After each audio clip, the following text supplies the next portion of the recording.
Hello friends, welcome to my channel SP movie explainer. आज हम explain करने वाले हैं दी शटर्स। ये मूवी 2004 में रिलीज हुई थी। मूवी की स्टार्टिंग में हमें एक फ्रेंड्स का ग्रुप दिखाया जाता है और ये लोग एक होटल में होते हैं जहाँ पे ये लोग मिलकर के पार्टी कर रहे होते हैं और ये लोग पार्टी काफ़ी अच्छे से इंजॉय कर रहे होते हैं। इसी पार्टी में हम एक लड़की को देखते हैं जिसका नाम टून होता है और टून एक बहुत ही अच्छा फोटोग्राफर होता है। और यहीं पे हम टून की फ्रेंड को देखते हैं और वो भी एक फोटोग्राफर की स्टूडेंट होती है। इस लड़की का नाम जीन होता है और यहाँ पे अब इन दोनों के और भी फ्रेंड्स होते हैं और ये लोग टून की शादी और उसकी कॉलेज लाइफ की बातें कर रहे होते हैं। इसके बाद हमें रात का सीन दिखाते हैं और टून और जेन अब एक ही कार में घर से आ रहे होते हैं और जेन कार को ड्राइव कर रही होती है और ये लोग बहुत ही ज्यादा नशे में होते हैं। और बातें करते हुए जब जेन कार ड्राइव कर रही होती है इसकी कान के सामने एक लड़की आती है जिसे जेन नहीं देख पाती है और वो उस लड़की के ऊपर से गाड़ी निकाल देती है।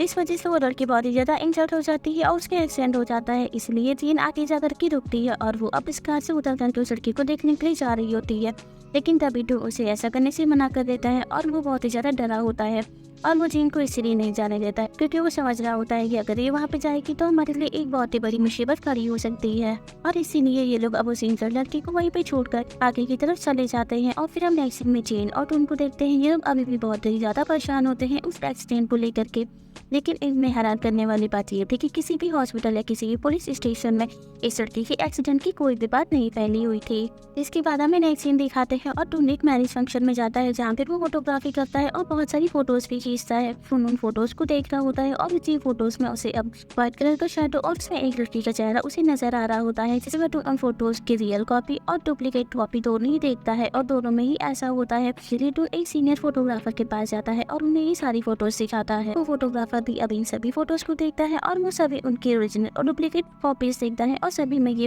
व्हाइट कलर के शैडो और एक फेस होता है। ये चीज देख करके वो बहुत ही ज्यादा हैरान हो जाता है और वो अब टून से कहता है कि ये कोई आम बात नहीं है, इसके पीछे जरूर कुछ ना कुछ है। इसीलिए टून और जेन अभी दोनों काफी ज्यादा परेशान हो जाते हैं। फिर हम जेन को घर में अकेला देखते हैं और जेन इस समय उस रूम में होती है जिस रूम में ये फोटो डेवलप करते हैं। और उसी समय जेन को अब वॉश बेसिन में से एक लड़की के निकलने की आवाज आ रही होती है और वो ये चीज सीख करके बहुत ही ज्यादा डर जाती है और उसे एहसास होता है कि मेरे घर में कुछ अजीब सा हो रहा है। और ये चीज देख करके जेन काफी ज्यादा डर जाती है और तभी वो होश में आती है और बहुत जोर से चिल्लाती है। और फिर नेक्स्ट डे हम टून को देखते हैं और टून इस समय जेन के रूम में होता है। उनको अब अपने सामने जेन दिखाई देती है, लेकिन वो जेन नहीं होती है जबकि वो किसी का गोश्त होता है। और ये चीज देख करके टून भी बहुत ही ज्यादा डर जाता है। इसके बाद जेन टून को सारी बातें बताती है और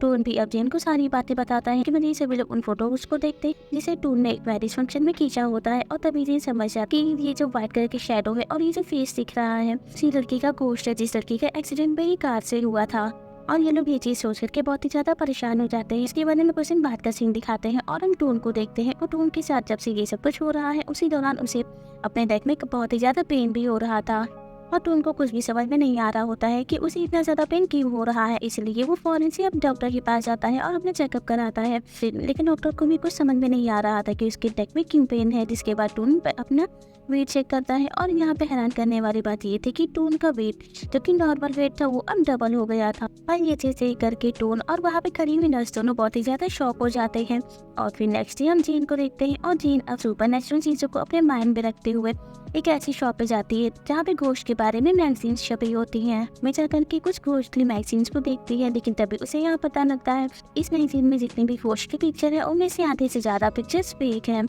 और ऐसा इसीलिए करते थे क्योंकि लोगों को गोश्तली मैगजीन्स पढ़ने में काफी ज्यादा इंटरेस्ट आता था, इसलिए वो आधे से ज्यादा गोश्तली न्यूज को फेक रखते थे। जिसके बाद ये लोग शॉप के ओनर के पास जाते हैं और शॉप का ओनर अब जेन और टून को एक ऐसी एल्बम दिखाता है जिसमें सारे गोश्त के बारे में रियल लिखा होता है और उनकी फोटोज भी रियल होती हैं। और इससे ये साबित हो जाता है सुपर नेचुरल जैसे गोश्त जो कि अभी भी दुनिया में एग्जिस्ट करते हैं। और तभी शॉप का ओनर अब टून और जेन को बताता है कि कुछ गोश्त ऐसी होती हैं जो अपने किसी खास मकसद के लिए इस एल्बम में आकर के छिप जाती है और वो हमेशा के लिए रह जाती है। इसके बाद टून अब अपने साथ उन सभी फोटोज को लाया होता है जिनमें उसे व्हाइट शैडो दिख रहा होता है। वो उन सभी पिक्चर्स को इस एल्बम में रखी हुई सभी फोटोज से मैच करता है और उनमें से कुछ चीजें जो उस पिक्चर से मैच कर जाती हैं। और साथ ही शॉप का ओनर अब टून को ये भी बताता है कि पिक्चर्स रियल होने का कारण ये भी है कि इन सभी पिक्चर्स को एक ऐसे कैमरे से लिया गया है जिसकी फोटोज कभी भी एडिट नहीं की जा सकती हैं, इसलिए इसमें जो कुछ भी है वो सब कुछ रियल है। और फिर हमें नेक्स्ट से दिखाते हैं टून अपने घर में होता है और तभी उसके घर में उसका दोस्त आता है जो कि बहुत ही ज्यादा डरा होता है और वो टून से आकर के मिलता है और वो अब टून से वही पिक्चर मांगता है जो कि उसने उस मैरिज फंक्शन में खींची होती है और साथ ही वो उस घोष के बारे में भी पूछ रहा होता है। लेकिन टून ये बात सुनकर के बहुत ही ज़्यादा शॉक हो जाता है क्योंकि उसने इस बारे में अपने सिर्फ सीनियर फोटोग्राफर को ही बताया होता है और किसी को ये बात नहीं पता होती है। लेकिन उसकी दोस्त को ये बात कैसे पता चली, वो इस चीज़ से काफ़ी ज़्यादा शॉक हो जाता है। और फिर हम जेन को देखते हैं। जेन अब उन सभी फोटोज़ को बहुत ही ज़्यादा ध्यान से देख रही होती है और वो अब इस चीज़ का पता लगाने के लिए टून के अब कॉलेज जाती है जहाँ पे वो पढ़ता था। इसमें जाकर के जेन अब उस लैब में जाती है जहाँ पे वो खास किस्म का कैमरा रखा होता है और वो उसी कैमरे से कुछ पिक्चर्स निकालती है और पिक्चर निकालने के दौरान ही उसे अब इस कैमरे के अंदर वो सड़ी का सोल नजर आ जाता है, जिसे देख करके वो बहुत ही ज़्यादा डर जाती है और फिर वो कैमरे को नीचे रखती है और वो इस लैब से बाहर जाने लगती है। लेकिन तभी उसे यहाँ पे किसी के होने का एहसास होता है, इसलिए वो बहुत ही ज़्यादा डर करके यहाँ से बाहर जाने लगती है। लेकिन तभी इस लैब में लगी हुई वॉल पे एक पेंटिंग जो कि नीचे गिर जाती है और ये चीज़ देख करके जेन समझ जाती है कि ये लड़की की सोल है जिस लड़की का एक्सीडेंट मेरी कार से हुआ था। जिसके बाद जेन उस पेंटिंग के पास जाती है जो कि दीवार से नीचे गिरी होती है और वो उस पेंटिंग को देखती है तो वो पेंटिंग एक लड़की की होती है। और इस लड़की के बारे में जानने के लिए जेन अब कॉलेज ग्रुप के सभी फोटोज को चेक करती है और उन फोटोज को चेक करने के दौरान ही जेन को एक ऐसी फोटो मिलती है जिसमें टून एक लड़की के साथ होता है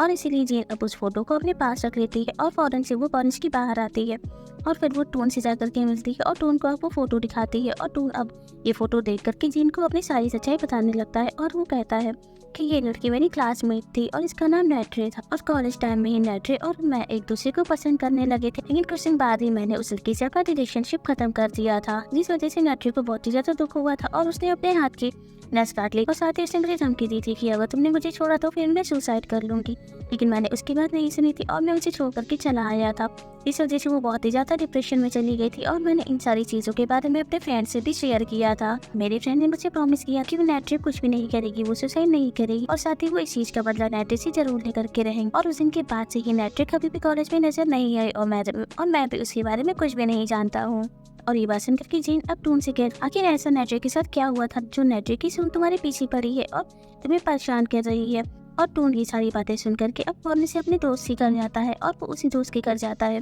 जो कि काफी डरा हुआ टून के पास आया होता है। लेकिन टून अपने फ्रेंड को उसके घर में नहीं देखता है। जब वो बालकनी में जाता है तब वो नोटिस करता है कि उसका फ्रेंड जो बालकनी से कूद करके सुसाइड कर रहा है और साथ ही उसका घर भी बहुत ही ज्यादा बिखरा पड़ा है। और देखते ही देखते टून का फ्रेंड बालकनी से कूद करके सुसाइड कर लेता है और ये चीज देख करके टून बहुत ही ज्यादा परेशान हो जाता है। तभी हम टून के फ्रेंड की वाइफ को देखते हैं और वो अब टून और जेन से मिलती है और वो अब टून से कहती है आखिर तुम सबके साथ ऐसा क्या हुआ है जो नेट्रे की सोच तुम लोगों को परेशान कर रही है और एक एक करके सब ऐसे ही सुसाइड कर रहे हैं। और इसका मतलब ये साफ था कि नेट्रे की ही सोच लोगों को परेशान कर रही है। इसी वजह से टून के अब सभी फ्रेंड्स एक एक करके सुसाइड कर रहे हैं और तभी टून अब ये सोच रहा होता है कि अब उसने मेरे आधे से ज्यादा फ्रेंड को सुसाइड तो करवा ही दिया है और शायद नेक्स्ट नंबर तो मेरा ही है। इसीलिए टून और जेन अब फौरन से नेट्रे के घर पर जाते हैं और नेट्रे के घर जाने के बाद टून और जेन अब नेट्रे की मदद से मिलते हैं और नेट्रे की मदद अब टून और जेन को नेट्रे के रूम में लेकर के जाती है। और तभी टून नोटिस करता है कि नेट्रे के बेड पे अभी भी नेट्रे का स्केलेटन पड़ा होता है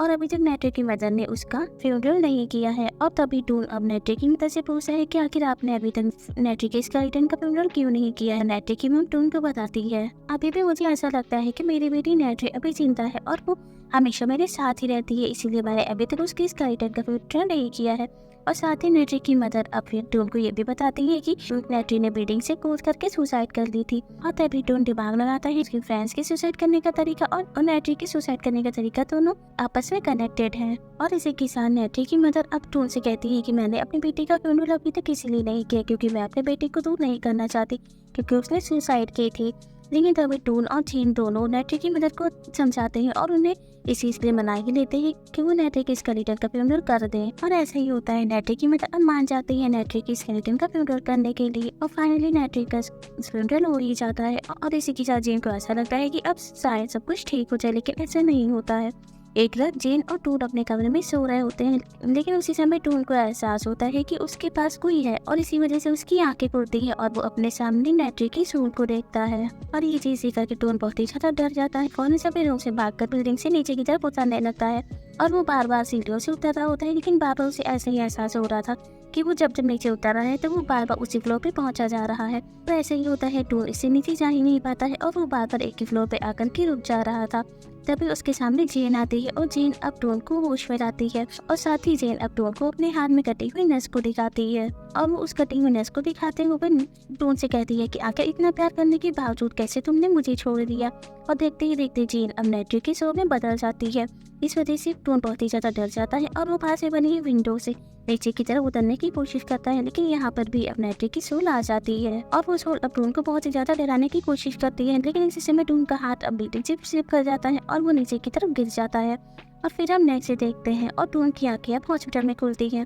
और वो बहुत ही ज्यादा इंजर्ड हो चुका था, जिसके बाद जेन टोन को लेकर के अब वापस से सिटी में आती है, जहाँ पे वो अब अपने सीनियर फोटोग्राफर से मिलता है, जहाँ पे वो कुछ फोटोज को डेवलप करवाती है और फिर उन सभी पिक्चर्स को एक सूटकेस में लगा करके देखने की कोशिश करती है। सभी फोटोज को ध्यान से देख करके उसे पता लगता है कि नेट्री का गोश्त जो धीरे धीरे करके बुक शेल्फ के पास जा रहा है और इसीलिए जेन अब उसी पिक्चर्स की साइड पर जाकर के उसे कुछ वहाँ से नेगेटिव्स मिल जाती हैं, जिसके बाद जेन एक पिक्चर को डेवलप करती है। तब वो उस पिक्चर को देखती है और पिक्चर को देखने के बाद उसे एक बहुत ही बड़े सीक्रेट का पता चलता है। जिस लैब में जेन गई थी उस नेट्री के बारे में पता लगाने, उसी लैब में तो उनके फ्रेंड्स ने नेट्री को सेक्सुअली अब्यूज किया था और उनके फ्रेंड्स ने ऐसा इसीलिए किया था क्योंकि नेट्री टोन को धमकी दे रही थी कि वो सुसाइड करने की अगर वो उसे छोड़ करके चला गया, और टोन ने ये सारी बातें अपने फ्रेंड्स को बता रखी थी और इसीलिए टोन के फ्रेंड्स टोन का बदला लेने के लिए उन्होंने नेट्री को सेक्सुअली अब्यूज किया था। और जब टोन के फ्रेंड्स नेट्री के साथ ये सब कुछ कर रहे थे तब वहाँ पे टोन भी मौजूद था और उसे नेट्री की जान नहीं बचा, जबकि वो अपने रिवेंज को पूरा करने के लिए ये सब कुछ देखता रहा था। और साथ ही नेट्री के साथ सेक्सुअली हैरेसमेंट होते समय उसकी पिक्चर्स भी निकाली थी जो कि नेगेटिव जेन के पास लग गई थी और वो यही पिक्चर्स होती हैं। ये सारी बातें अब जेन को पता लग जाती और तभी में बताया जाता है कि टोन के पास जब उस दिन उसका फ्रेंड आया था और वो किसी लड़की और फोटोज के बारे में पूछ रहा होता है, वो यही सब था। उस दिन के बाद से नेट्री ने सुसाइड कर ली थी, लेकिन नेट्री की सोल ने अब टोन और उसके फ्रेंड का बदला लेने के लिए वो उनके पीछे पड़ी थी और इसी डर की वजह से टोन के फ्रेंड्स एक करके सुसाइड कर ली। इसके बाद जेन को सारी बातें पता लग जाती है, इसीलिए अब फौरन से वो टोन के पास जाती है और उसे अब ये सारी चीजों के बारे में पूछती है। और टोन को जब ये चीज पता लग जेन को सारी चीजें पता लग गई है, इसीलिए वो अपनी गलती को एक्सेप्ट करता है और वो जेन से कहता है कि मुझे अपनी गलती का एहसास है कि मुझे नेट्री के साथ ये सब कुछ नहीं करना चाहिए था और मैं उस दिन से आज तक के अपने आप को माफ नहीं कर पाई। मैं उसके लिए बहुत ही ज्यादा रिग्रेट करता हूँ। लेकिन जेन टून की एक बात नहीं सुनती है और वो उसे छोड़ करके यहाँ से चली जाती है। लेकिन तभी हम टून को देखते हैं और टून अभी भी नेट्री की सोच से बहुत ही ज्यादा डरा हुआ था और साथ ही टून को ऐसा एहसास हो रहा था कि अभी भी नेट्री की सोच के आसपास ही है, इसलिए वो उस स्पेशल कैमरे को उठाता है और उस स्पेशल कैमरे से अपने पूरे घर की फोटोज निकालने लगता है और देखने की कोशिश करता है कि इस समय नेट्री की सूल कहाँ पर है, लेकिन कहीं भी उसे नेट्री की सूल नजर नहीं आती है। और ये चीजें करके टोन को बहुत ही ज्यादा गुस्सा आता है और इसीलिए वो गुस्से में अपने स्पेशल कैमरे को फेंक देता है और वो कैमरा नीचे गिरते गिरते उसमें एक फोटो कैप्चर हो जाती है और उसी कैमरे से एक फोटो बाहर आती है। टोन अब उस कैमरे के पास जाता है और उस फोटो को उठाता है और उस फोटो को देख करके वो बहुत ही ज्यादा हैरान हो जाता है क्योंकि नेट्री की सोल जो इस समय टोन के कंधों पर ही बैठी होती है। और तभी हम नेट्री की सोल को देखते हैं जिसे गुस्सा आता है और वो टोन की आंखें बंद कर देती है। इस वजह से टोन को कुछ भी नजर नहीं आता है और वो इधर उधर घूमते घूमते विंडो के पास जाता है और विंडो से अब वो सीधे बिल्डिंग के नीचे गिर जाता है। और फिर हमें कुछ दिन बाद का सीन दिखाते हैं और टोन जो की अब हॉस्पिटल में होता है और उसे बहुत ही ज्यादा इंजरी आई होती है, उसकी अब काफी जगह पट्टी बंधी होती है और तभी टोन से मिलने के लिए हॉस्पिटल में जेन आती है। तभी जेन अब टोन को देखती है जो कि काफी डरा हुआ होता है, काफी सहमा हुआ होता है। वो शांति से एक बेड पे बैठा होता है। इसी देख करके जेन बहुत ही तेजी से रोने लगती है। जेन टोन से मिलने के लिए उस रूम के अंदर आती है और उस रूम का डोर जो कि ग्लास का होता है और जब वो डोर को बंद करती है तभी हमें उस ग्लास के रिफ्लेक्शन में टोन के ऊपर नेट्री की सूल बैठी हुई नजर आती है। इसका मतलब ये था कि अभी भी नेट्री की सूल टोन के साथ में है और वो उसकी कंधों पे बैठी हुई है। और इसी के साथ इस मूवी की एंडिंग हो जाती है। Thank you for watching.